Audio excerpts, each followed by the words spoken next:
말라고. 이지연 мектептегі қатыгез буллингтің құрбаны. Сыртқа келбеті үшін шошқа асқынсыз демазақтап барлық қылық шеттетеді. Өмірінен түңілген қыз өзіне қол жұмсамақ болғанда, алдына жұмбақ әйел шығып, күндіз сұлу етіп, түнде өз қалпына қайтаратын дәрі ұсынады. Джиан тәуекелге бай болып дәріні ішеді. Ертесіне ол таңғажайып сұлу қызға айналады. Иру деген есіммен мектепке барады. Екі жүзді достық пен жасырын сұхбат.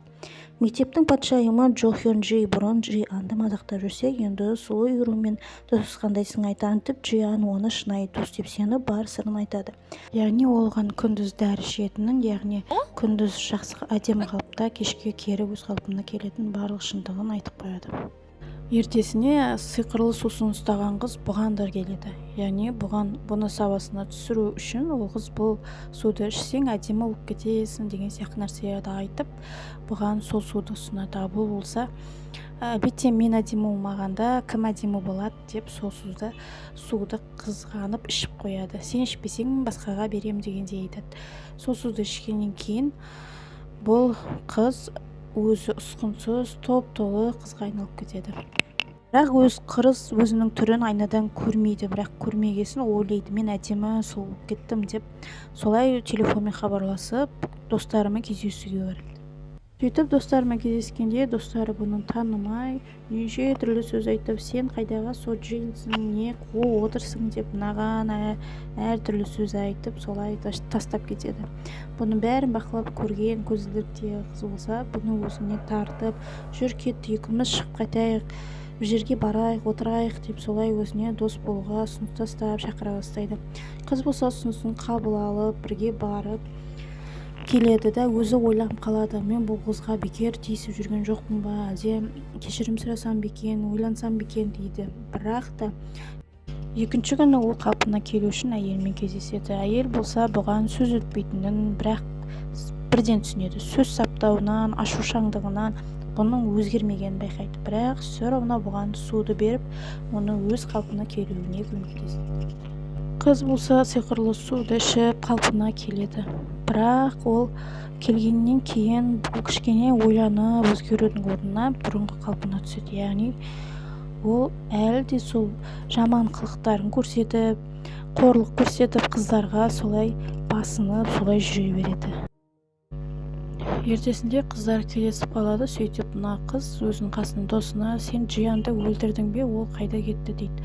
Ол болса, мен өлтірген жоқпын, мен білмеймін оның қайда екенін деп солай ақтала бастайды. Сен өлтірдің оны деп оны қоймай сөйтіп кетіп қалады.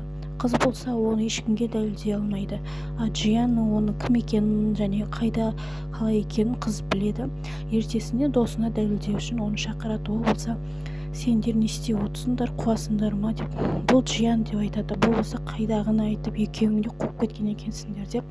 дей беріп жанына қарап, кері қараса, Джиан қалпына келеді. Сөйтіп қыз таңырқап, шошып, бұл қалай болғаны, сен жаңа ғана басқа адам едің ғой дейді. Ал бұл болса, мен шынымен өлгім келді, мен эликсир жаңағы сиқырлы суды сусынды ішіп, осындай кейіпке айналдым дейді.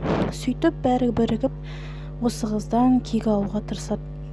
Бұл қыз болса өзінен сәл шамалы толық қыздар, онша емес қыздар, соларға тиісіп жүреді. Бұлар болса соның барлығын видеоға түсіріп алады.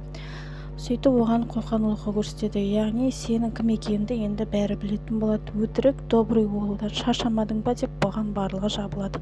Ол болса ұрсып қашып кетеді де бұл қызға келеді. Бұл болса жаңағы сиқырлы сусынды береді бұған.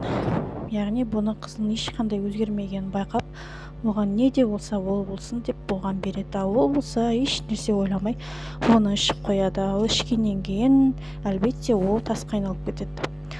Ал олар сусынды бергендегі себебі де сол екен. Тәубеге келмеген қыздар болғанда оларды тасқа айналдырып жібереді екен.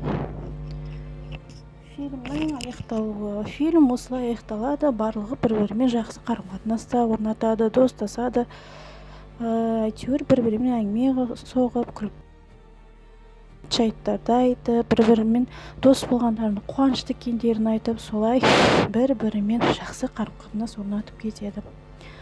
Келесі күні бір жыл, бір ай демей, араға бір жыл салып, сол әйел кері жолығады.